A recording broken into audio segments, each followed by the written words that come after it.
नमस्कार, मी संदीप वसंत जाधव, तारगाव या गावामध्ये तालुका कोरेगाव, जिल्हा सातारा या गावामध्ये गेले 30 ते 40 वर्षे आम्ही राहत आहे शासकीय जागेमध्ये.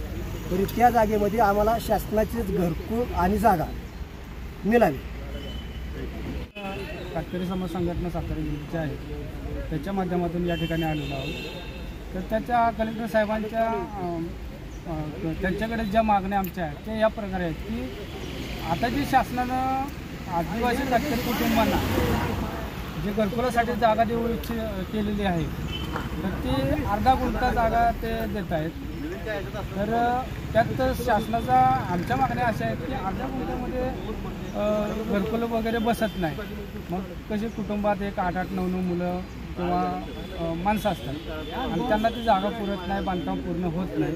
तर त्यासाठी आमची मागणी एक खास एवढी होती की प्रत्येक जागेला एक गुंठा कमीत कमी लाभार्थ्यांना जागा मिळावी. नमस्कार, मी जगन्नाथ वाघेरे, संघटना अध्यक्ष, सातारा जिल्हा. आमची संघटना आमच्या दलित लोकांसाठी असे काम करते की आमच्या पाहिजे तेवढ्या मागण्या भरपूर आहेत, पण काही आमच्या अशा अडचणी आहेत की राहायला जागा नाही, घरकुल नाही, मग धंद्यासाठी व्यवसायासाठी येणारा आम्हाला मच्छीमारीसाठी झाली नाहीत.